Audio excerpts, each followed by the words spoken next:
বিসমিল্লাহির রহমানির রহিম। আসসালামু আলাইকুম।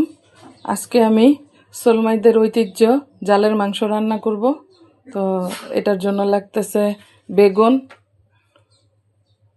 আলু, জালের মাংস, কাঁঠাল বিচি দেয় না, তাও আমি দিব, আর এই তো মশলা, তেল। তো চলুন রান্নায় দেখি। পেঁয়াজ দিয়ে দিব, তেল গরম হয়ে গেছে। পেঁয়াজটা একটু বেশি লাগবে। এটার সাথে আমি কাঁচামরিচ দিয়ে দিলাম দুইটা। এখন নাড়ব।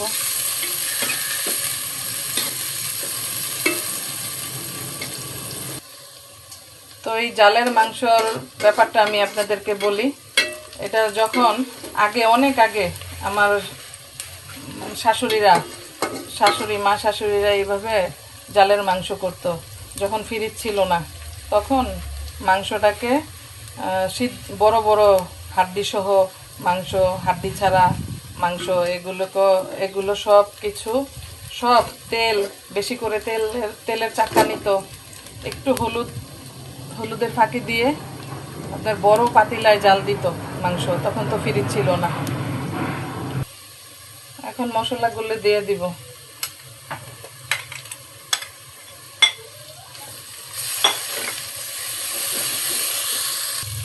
এখন পানি দিয়ে দিব। এই মাংস যখন কাঁচা মাংসটা জাল দিত, তখন শুধু হলুদ দিত আর পাতিল ভরা পানি থাকতো। তো সবগুলো একসাথে জাল দিত, 90% সিদ্ধ করত। এখন জালের মাংসটা দিয়ে দিব।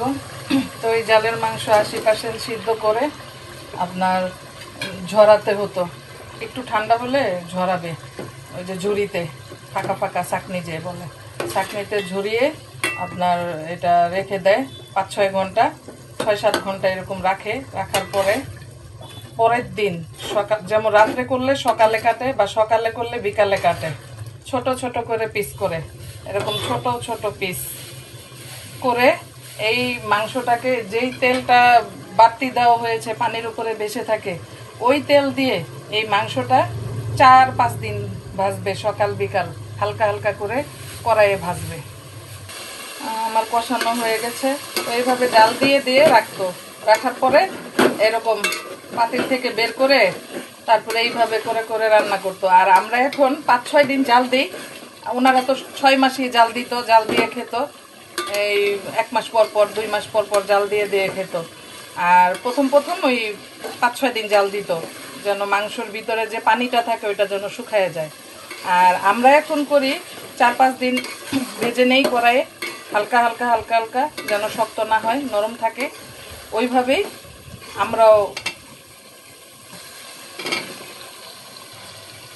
আলু আর কাঁঠাল বিচি দিয়ে দিলাম। আমরা এইভাবে পলিথিনে ভরে ভরে ফ্রিজে সংরক্ষণ করে রেখে দিই। আমরা 1 বছর পর্যন্ত এটা খেতে পারবো। তো এটা খেতে অনেক মজা। আমি এটা রেসিপি আপনাদের দিব অবশ্যই। বেগুন দিয়ে দিলাম।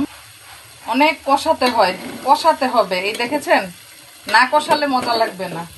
ওটা তো আমরা দেখাতে পারি না, ভিডিও বড় হয়ে যাবে।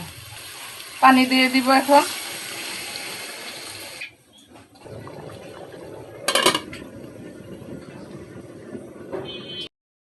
মাংস, কুরবানির জালের মাংস রান্না হয়ে গেছে। তো এই তো হয়ে গেল আমার জালের মাংস। আলু দিয়ে, বেগুন দিয়ে, কাঁঠাল বিচি দিয়ে রান্না করছি কুরবানির জালের মাংস। আপনারা সবাই খাবেন এভাবে। আমি আপনাদের রেসিপিটা দিয়ে দিব। আল্লাহ হাফেজ, ভালো থাকবেন সবাই। আসসালামু আলাইকুম।